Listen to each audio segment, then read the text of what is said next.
Welcome to the Unpacking It podcast with Bryce Johnson.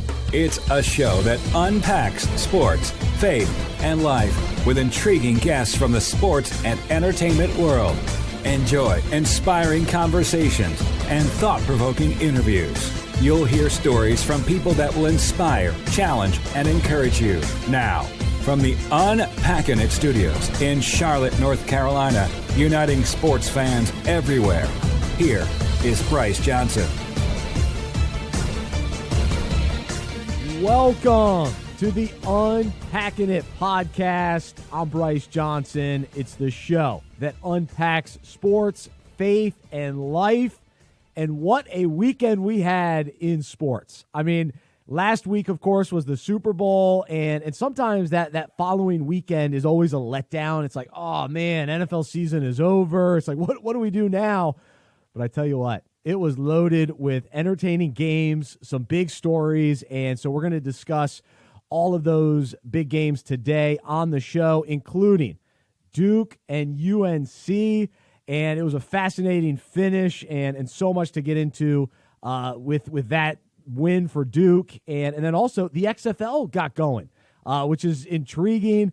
I caught the Bobby Knight halftime recognition, his return to Indiana. So I've got some thoughts on that. Also, I'm bringing a segment back to this show. Actually, I'm debuting it. I'm bringing it back because it used to be on one of my old shows, and I am debuting it today. It's called What's Boiling Bryce. So you'll want to stick around and hear what is boiling me on a Monday. And then also we'll wrap up the show with Unpack This, a quick thought about sports, faith, and life. And it will be about the Duke UNC game and really what stood out to me the most about that game. So today in studio, we're here in the Unpacking This studios with a special co-host for the day. He's a UNC fan. He's a big supporter of the ministry, a big part of what we do here at Unpacking It. It's Chris Blackman. Chris, making your debut. How are you, man? Hey, Bryce. Thanks for having me. I appreciate it. We're still recovering from Saturday night after an unbelievable basketball game. But I'm doing great, man. Glad to be here and happy to be alive. Yeah. What do you think of the studio? This is awesome. We got Hornets. We got Tar Heels, Duke. It's awesome. All things sports. I got your Tar Heels up there. We got Tar Heels and Duke pennants right next to each other. I see that. That looks nice. That's appropriate. That's right. I've got one UNC football player over there, Hakeem Nicks. All right. Charlotte's own. Yep, Independence. So we'll throw him up there, but that's about the extent of it. I got my Jay Williams Duke jersey hanging up over there. So we're representing. So, huge game Saturday night, and before we actually talk about the action, I've got to share how I watched this game. So, 6 o'clock tip-off, which is kind of an interesting time, but it seems like college basketball, they're into this now. So, because the NBA seems to start about 8:30, they do these college basketball games right before that on Saturday nights. And so, for me, now with a 6-month-old, that's bedtime. And so I'm in charge of bedtime in our household. So Jody takes care of Maddie all the time. But when it comes to bedtime, I read, I do the bath, and I put Maddie down. And I've just recently started the feeding. So I know you may say, oh, wait, you've waited 6 months for this. Well, I'm doing the bottle. We're breastfeeding, but I've taken on the nighttime or the before bed feeding. So anyway, so here it is, Duke UNC. I'm a huge Duke fan. I've been a Duke fan since I was about 10 years old. Steve Wojciechowski got me into being a fan. So what I decided to do, instead of missing bath time, I decided to record the game. All right, so DVR has saved my marriage in many ways, has saved fatherhood, so I love the DVR. But when you DVR the Duke UNC game, you miss out on trash talk, instant reactions.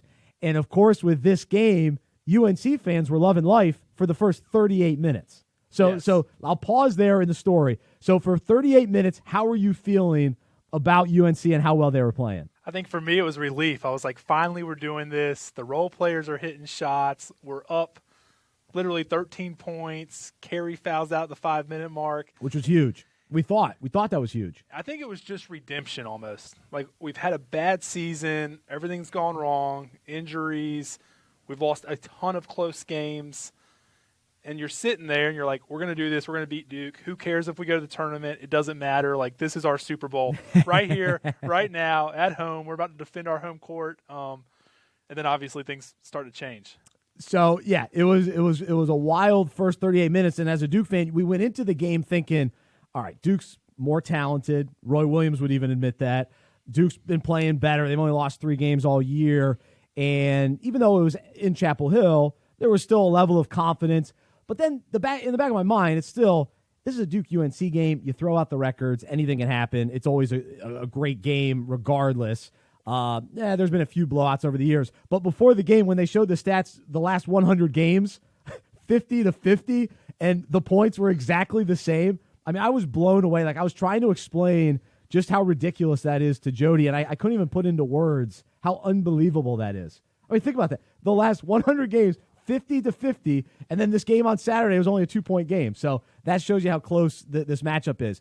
So anyway, so I'm finally sitting down to watch this game, and it was later on at night. I ended up having dinner, watched a little TV with my wife, and so I still have to avoid my phone, right? Avoid turning the TV to a channel that would reveal the score.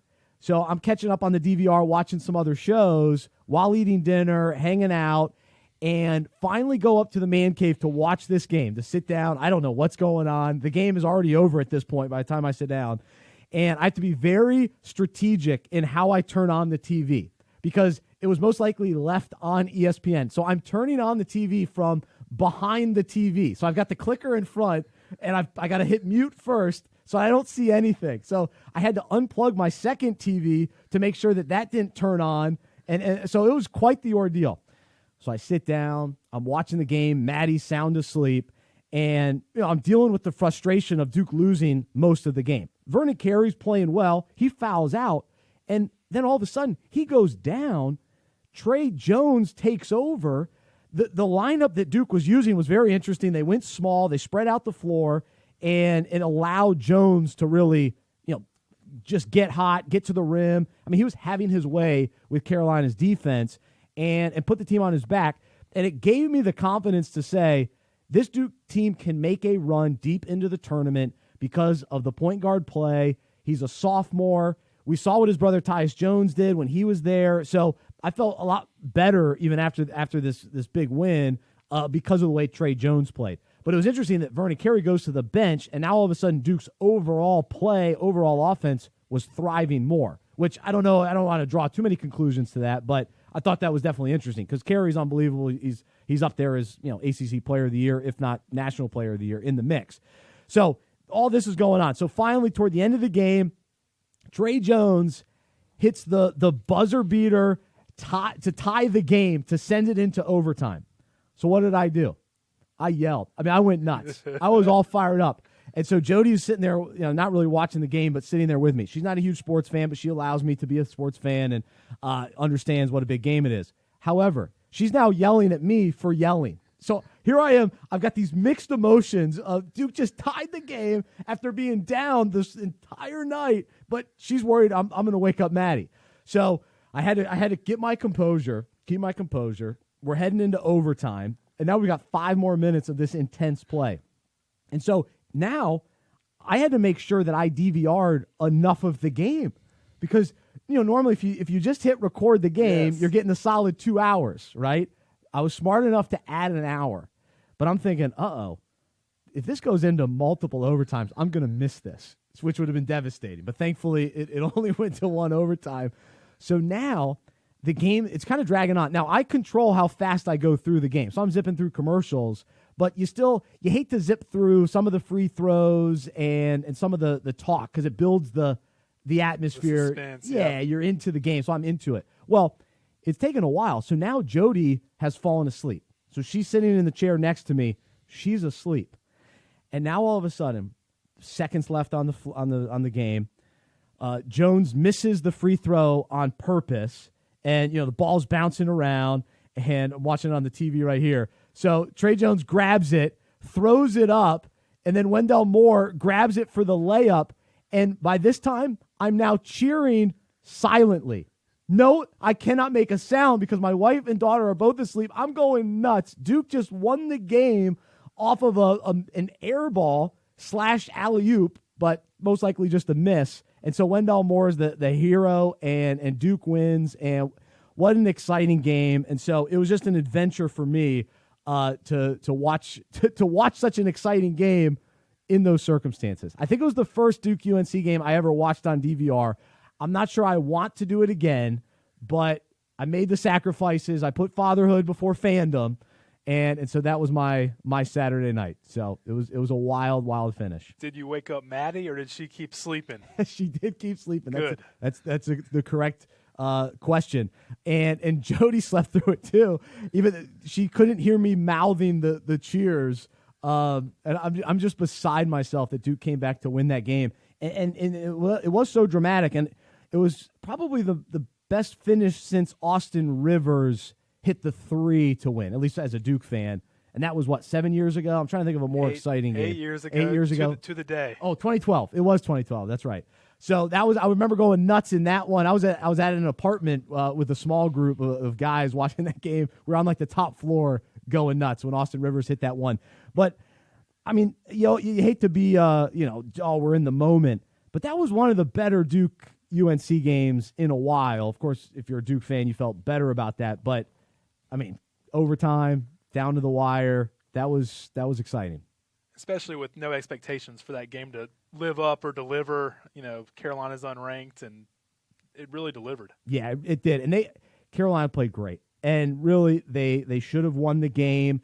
And I'm going to talk about this from a faith perspective in just a little bit. But when you miss 17 free throws, that's the difference in the game. You can blame the refs and their missed calls and a number of other things that happened. But if you take care of business on the free throw line, it's never even a close game. Because, Carolina dominated for most of the game. They really did. Rebounding, I was so frustrated. Duke could not grab a rebound. I couldn't understand what was going on. The defense for Carolina was really tough. Duke just could never get into a rhythm offensively. They weren't hitting shots. I'm looking around going, can anyone on Duke shoot? Where is J.J. Redick? Are we really that far away from the J.J. Redick days that nobody can even shoot the ball anymore? So it was crazy to see what Duke was doing, and then to just chip away at the lead toward the end. But really, it was the missed free throws that kept Duke hanging around. Because when you're getting 0 or 1 and Duke's getting 2, sometimes 3, because even that, I don't even think Duke ended up hitting many threes. It was the and ones. Actually, that's what helped. Duke got a couple and ones. Late and one late. So anyway, it was just an incredible game, and I'm a little bit more confident in Duke's championship chances after that win because it showed they can come back. It showed they have someone to carry them down the stretch, which is what you need. And so even if Vernon carries off the floor, Duke found a way to win. So I will say, though, I missed the trash talk during the game. I missed getting some text threads going. So I had to miss out on that aspect of it, which was the downside to DVRing the game. Where'd you put your phone to make sure this wouldn't be an issue? That's exactly it. So I had it just plugged in and away from everything, but I also have my phone connected to my computer, and so I get text updates on my computer. And so I happened to go and check my texts. It must have been during halftime of the game, but I didn't find anything out about the game. But one of my buddies, one of my longest friends, we've known each other probably since first or second grade. He grew up as a Duke fan. I convinced him to be a Duke fan growing up. Okay. Then he chose to go to UNC for college. So he's far gone from being a Duke fan. He's all in on Carolina, went to Chapel Hill, loves them. But when we were in middle school, I went to Carolina basketball camp. And even as a Duke fan, I had to hide my fandom because Carolina basketball camp. Did you go to Carolina basketball? I did not. You didn't? Okay. So it was a great camp. I mean, you go and my first year was Dean Smith. The second year was Bill Guthridge, actually. And then it was Matt Doherty. Second year, not quite as fun as the first year, but because it was cool to meet Dean Smith, even as a Duke fan. But so anyway, as a Duke fan, I went to Carolina camp. Well, I got all the Carolina basketball school gear, and I had a hat signed by a bunch of the players. I think actually it's in my man cave at home. But anyway, my friend sent me a picture of me wearing the Carolina hat and Carolina basketball school T-shirt. So he sent me this during the game. So and I couldn't believe that he found this picture. It was from 1998. Total blackmail. Wow. And I'm trying to figure out why I took a picture with that stuff on, and how he found that, and so it's very concerning that is now floating around. So I'm not happy about it, but thankfully it didn't cost Duke the win, but it did make me a little nervous seeing that. So that was the one big text from the game, but I got the last laugh with Duke winning, so that helped. How have you felt these last 48 hours, Bryce? Man, what's interesting is I thought it was such a huge game, but like I said to start the show, so much happened this weekend in sports that I feel like it got overshadowed a little bit. And even in just hearing some of the big stories of the day, I mean, people are talking about could Tom Brady go to the Dallas Cowboys, and that's taken over. So it's funny how quickly we move on from the Carolina Duke game. But I always love for Duke to win the first game of the matchup in the season, because as much as this one, you kind of move on to the next game, because now Duke plays Florida State tonight, which is a crazy quick turnaround and a little concerning. Florida State might be able to sneak one tonight, because that takes a lot out of you to win in overtime, the emotions, the rivalry, all that. So Florida State, they've had Duke's number over the years anyway, and they're a top 10 team. But you always like to win the first one, because the second game is always the last game of the regular season. We quickly move to the ACC tournament. Like, you know what I mean? Right, yep. All right, what's next? Oh, the ACC tournament. So it is fun for the next couple of weeks. Hey, Duke's got Carolina's number. They're the one to win most recently. So I've been pretty excited about that. So we'd love to know your thoughts on the Duke UNC game. If you're a Tar Heel fan and you've made it this far into the conversation, thank you. Thanks for still listening, even though I am a Duke fan. But shoot me an email, bryce@unpackingit.com. Did you feel better following the game to say, all right, we lost, but at least we made it close, at least it was interesting, or was it just devastating all around? It was probably the toughest loss.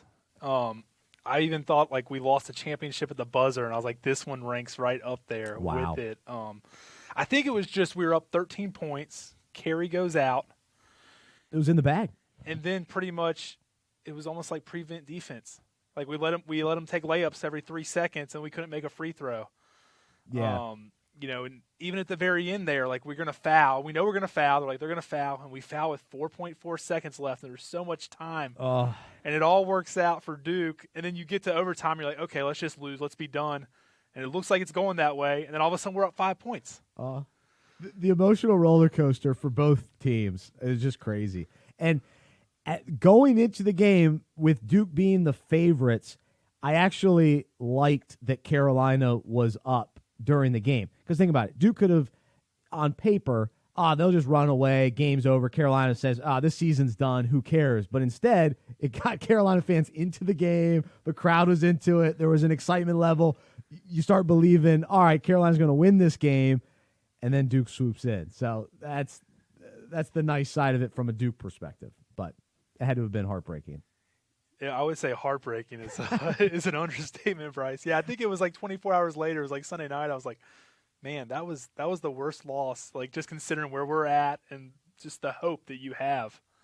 Yeah, and I think back about all the Duke wins, the Maryland comeback, it was like Jay Williams, 10 points in a minute. That was, what year was that? 2000, 2001 time frame.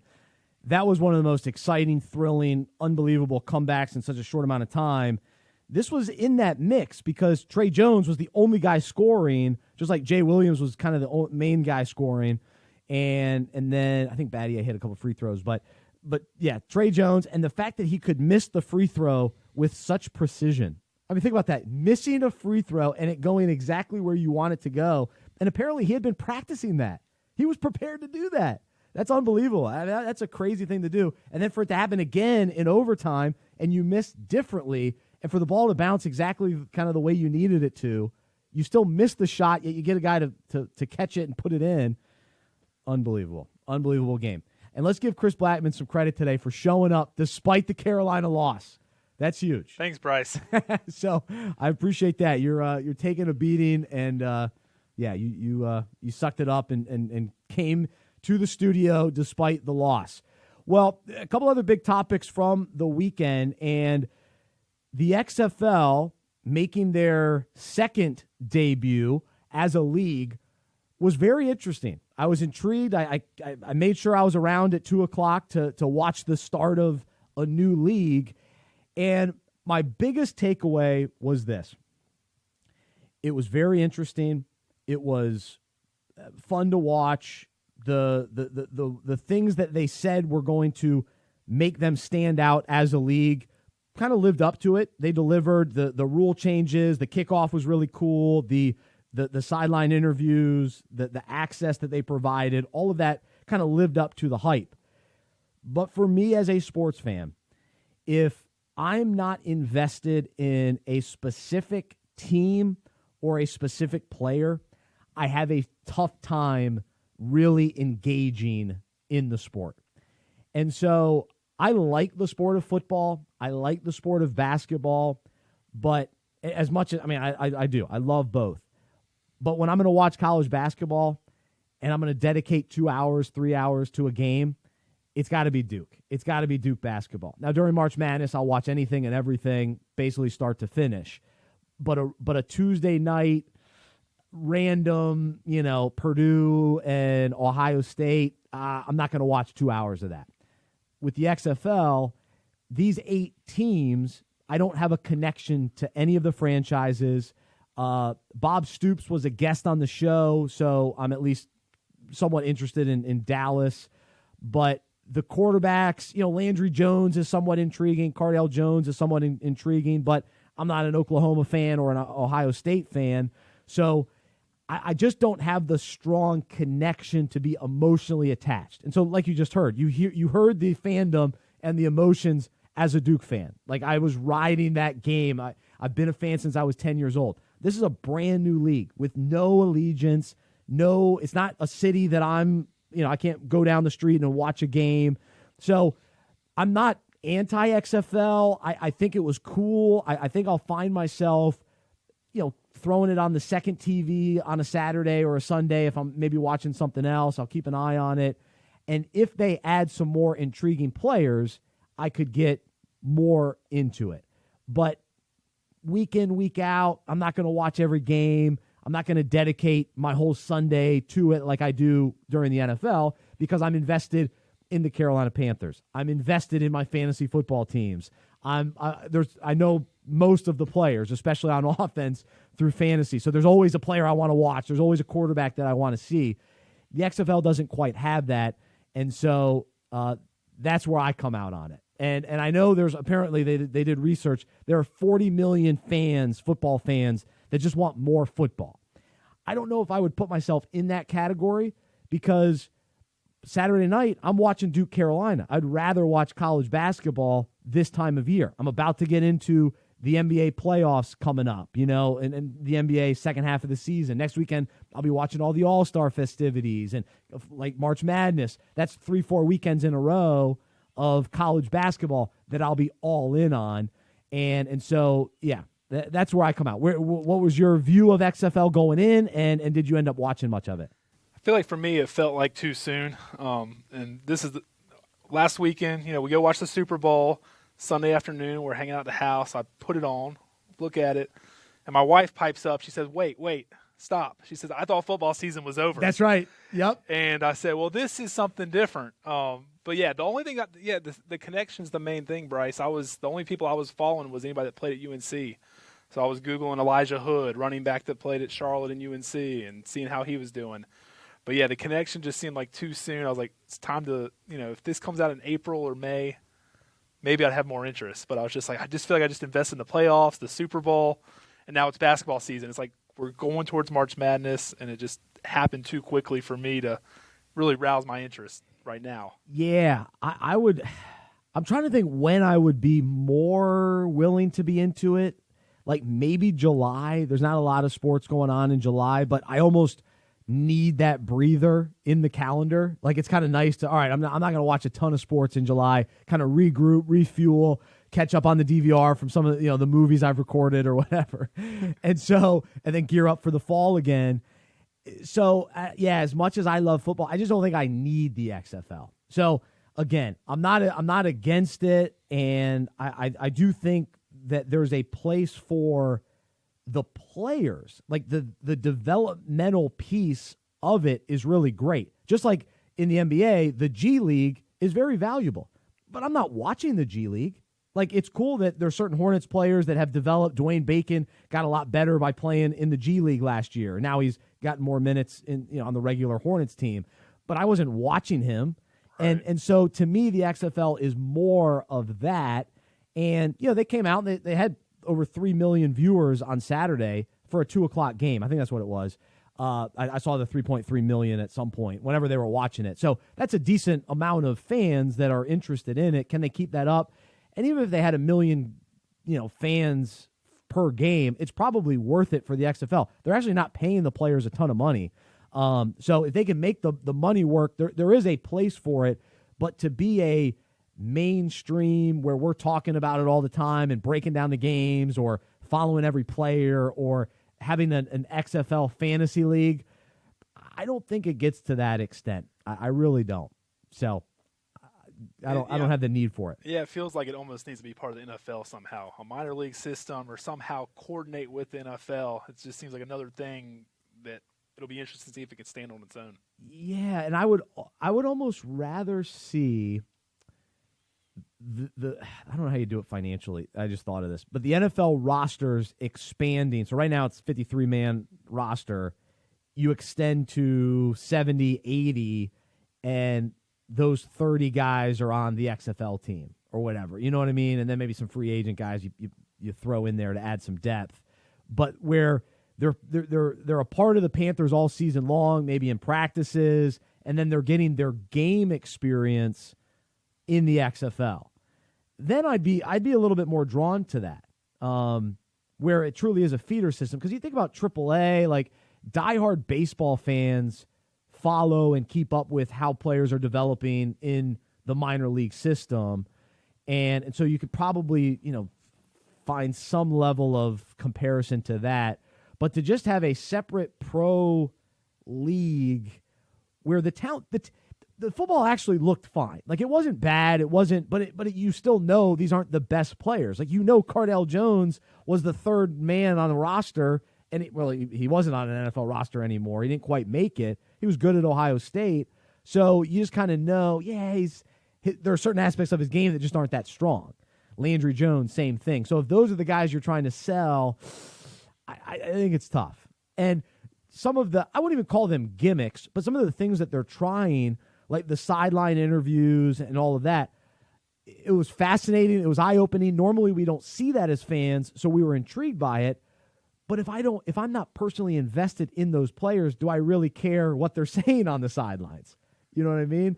And then the fact that they were actually, we could listen to the calls that were being made by the head coach or the coordinators, that was interesting, but I don't really know what they're saying anyway. So if you don't have the context of what those plays actually mean, and sometimes the commentators know what they mean, they can, figure it out to a certain extent, but the average fan, you're just kind of listening to the game, blue 42, 3 right, 3, whatever. What does that really mean? So it's cool. Oh, wow, we get to hear it, but I think it kind of wears off. Am I going to tune in next Saturday and make no plans for Saturday? Sorry, sweetie, we got to watch the XFL. That's going to be tough so that I can listen to Pep Hamilton call a 4-3 defense. That's tough. That really is. It's tough when it's not your team. Yeah, it's a big investment, especially Charlotte and the Carolinas. We don't have anything here, so no. And I was texting with a buddy. Is like, oh yeah, you watching the XFL? Yeah, it's pretty good. It's cool. I was like, yeah, there's no Panthers or App State guys that I'm connected to that I would want to watch. And he's like, oh, Taylor Heineke, I think, is on one of the teams. It's like, come on, he was like a third stringer on the Panthers. Not enough to get me really into it. So I will say this, though. I was surprised at how positive the response was. Like, I looked at Twitter, and there just seemed to be a lot of buzz surrounding the XFL. So to their credit, they hit strong in week one. Most of it was positive. And again, overall, it was positive. But can it continue? That's really, and can you have enough of a niche to make it worth it? To where, hey, NASCAR is a niche sport, golf is a niche sport. I think the NBA is probably a little bit more mainstream, but you've got your diehard NBA guys that are watching Phoenix and Sacramento on a Tuesday night. I'm in a diehard fantasy basketball league. Can you get that for the XFL if it's not the highest quality of players? Even though these guys are borderline, they've had a cup of coffee in the NFL. Maybe they're the 55th man on the roster, but again, if they're not connected to a specific team all season long, and now all of a sudden you're going to tune in February 10th or whatever, that's tough. So we'd love to know your thoughts. Did you watch the XFL? Are you in? Are you a Dallas Renegade fan? Did you go buy a shirt? Let me know. Send me an email, Bryce@unpackingit.com, Bryce@unpackingit.com. All right, we still got to get to Unpack This and then also what's Boiling Bryce. One other quick thought. I don't want to spend a ton of time on it, but I did catch the halftime with Bobby Knight returning to Indiana, and such an interesting story, just the fact that it didn't end well for him with Indiana. There was so much bitterness on his part, and the way things ended, he was not a great man, the way he didn't finish well in Indiana, and he burned some bridges. Listening to Dan Dockich, one of his former players and assistant coaches, not speaking very highly of him. This was a few months ago, and so that interview stood out to me and kind of now comes back to mind. For all of that to sort of go under the bridge to a certain extent to say, hey, Bobby Knight, you won 3 championships here. You meant a lot to this university. There was a lot of winning. There were a lot of good things despite some of the shenanigans and some of the the poor decisions that he made and the way he treated people. From a sports standpoint, it was cool to see that, man, he is Indiana basketball. And this guy's an older man. He's almost 80 years old. I'm thankful that the reconciliation seems to be happening before it's too late. And I always love reconciliation, love to see forgiveness, love to see, just kind of two sides come back together, especially when they're so synonymous with each other. And really, Indiana basketball hasn't been able to turn the corner, and maybe this will play into that a little bit, where there's no longer that fracture between him and the university. And, to see his son helping to bridge the gap too, and Isaiah Thomas and all his former players. And, he did mean a lot to a lot of those guys. So I just thought it was a cool scene in sports. And whether you like Bobby Knight or not, and it doesn't mean that all is forgotten, but there's a level of, hey, let's move on.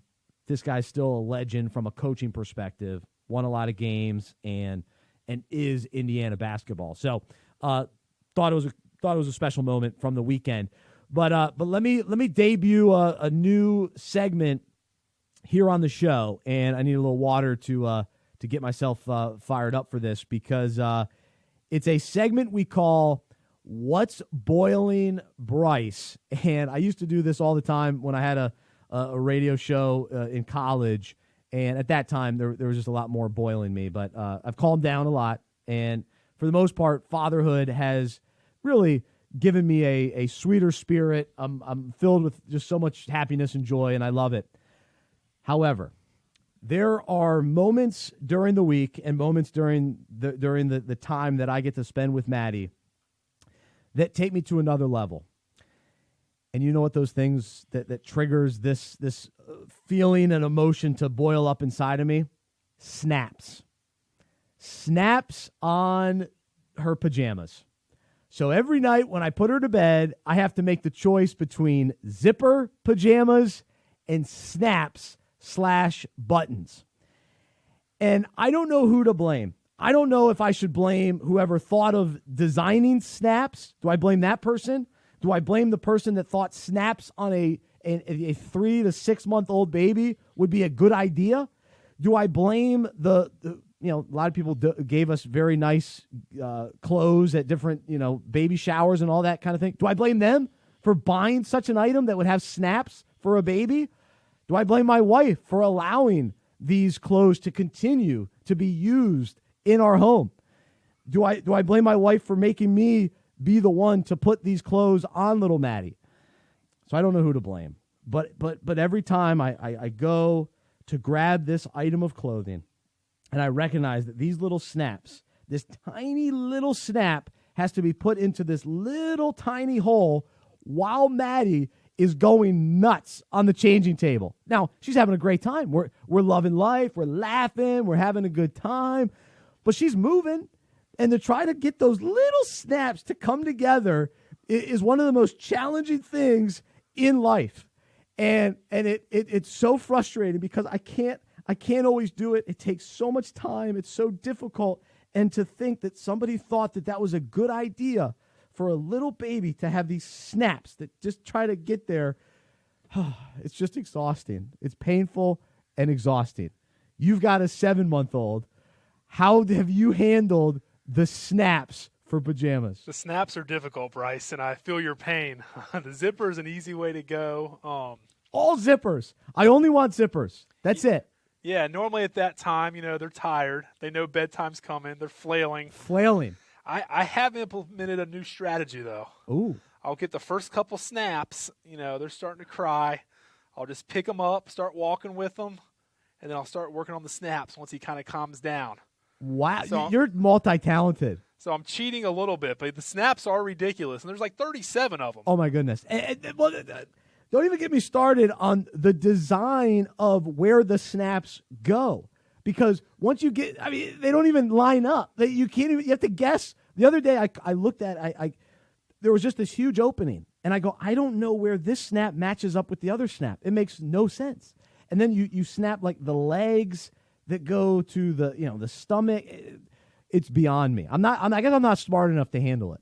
But your strategy is interesting. You do it while moving. So he calms down in your arms, I guess. Is that the key? Yeah. After the first couple months, I was like, this is impossible. You're sitting there for 20 minutes just trying to snap this thing together. Oh. And it's this little baby. Little baby. Just flailing around. Little piece of fabric. You can't do it. And I was like, I'll just get the main ones, the first 4, and then we'll start walking. Oh, calm them down. So it's so you're in charge of the whole bedtime routine. Start to finish. Yeah. Jody helps. She fills up the bath, and she'll prepare the bottle of milk. But other than that, it's daddy time. It's daddy Maddie time. So have you thrown away any of these snaps? Have you removed any of them from your house, Bryce? Well, it's like the game of when I pick what to wear. I'm going zippers only, but then sometimes the laundry gets behind, and you're stuck with the snaps.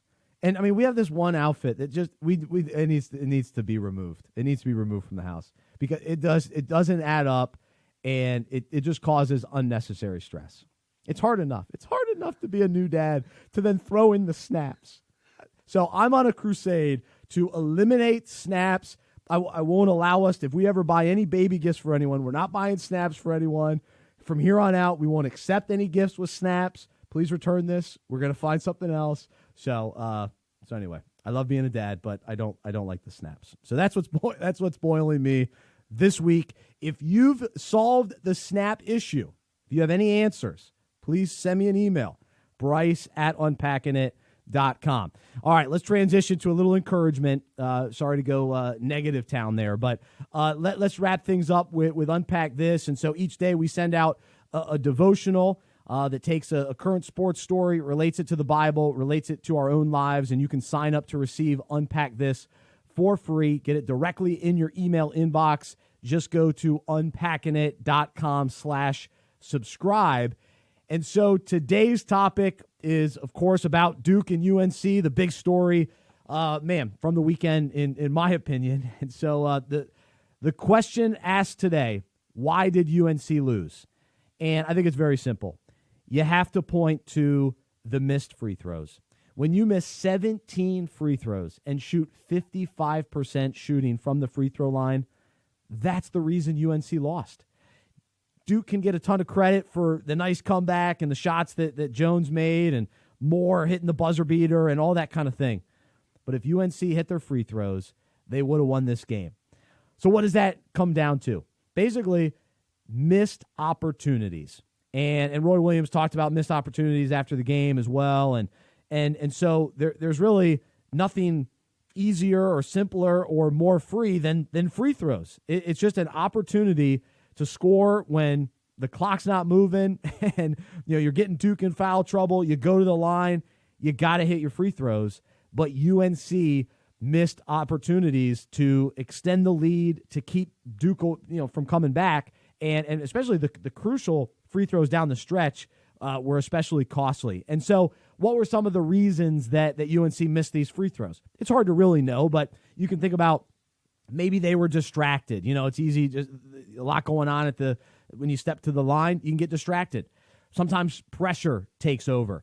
Sometimes you're just not practicing your free throws. You're not taking free throws seriously. You're not following through. You're coming up short instead of extending. You got to extend your arm, get the follow through, make sure it goes into the basket. Maybe you're shooting too strong, or sometimes you're overthinking it. And so all of those factors can go into a missed free throw, and so they allowed the game to slip away.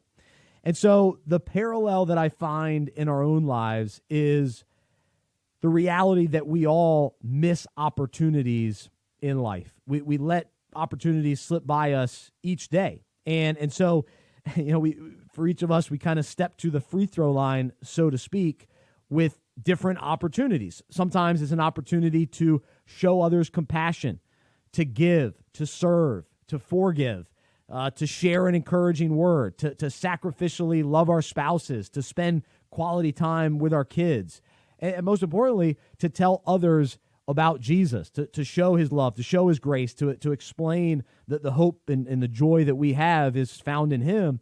And so those are all opportunities that we have when we interact with people. But oftentimes we're not taking advantage of the free throw line because we're distracted. We're not taking these opportunities seriously. Maybe we're not extending a helping hand. We're coming up short. And the simplicity of showing others compassion is available, but sometimes we overthink it. And so those are some of the excuses or reasons for why we've got poor free throw shooting, so to speak. And for UNC, they didn't need to be perfect from the line. And likewise, we don't have to be perfect from the free throw line, but we can't let opportunities slip away, and we need to be consistent and reliable. And so that's what UNC needed to be. They needed to be consistent and reliable. And so a couple verses to encourage us today. First one in Galatians, it says, "So then, as we have opportunity, let us do good to everyone, and especially to those who are of the household of faith." And then Colossians, it says, "Conduct yourself with wisdom in your interactions with outsiders, non-believers." So there's a verse about the believers and non-believers. And then in Colossians, it says, "Make the most of each opportunity, treating it as something precious." And then in 1 John 3:17, it says, "If someone has enough money to live well and sees a brother or sister in need but shows no compassion, how can God's love be in that person?" And so whether it's encouraging other believers and coming alongside, supporting them, or having the right attitude and conducting ourselves the right way with non-believers, all of these are opportunities for us to knock down free throws. Easy opportunities, simple opportunities to take advantage of serving, giving, and showing the love and grace of Jesus. So that's my encouragement for us today. Let's knock down some free throws. So I hope you're willing to unpack that. Really appreciate you listening to Unpacking It today. Chris, great having you in studio. Thanks, Bryce. Any final thoughts as we wrap things up today? Make your free throws and UNC wins that game. That's all I got. That's right. Well, he's Chris Blackman. I'm Bryce Johnson. I'm a sports fan who follows Jesus. I believe in the good news that he died on the cross for my sins. He was resurrected, and through faith, I have been saved by his grace. I hope that is true for you as well, and I hope you'll join me as we live life as sports fans who follow Jesus together. Have a wonderful week, and we'll talk to you next time right here on the Unpacking It podcast. For more information about the show, our events, and other resources, visit unpackinit.com. That's UNPACKINIT.com. We hope you are encouraged, inspired, and challenged by what you heard today. To support our show and Unpacking It Ministries with a financial gift, visit unpackinit.com/donate. We look forward to unpacking sports, faith, and life with you again next week.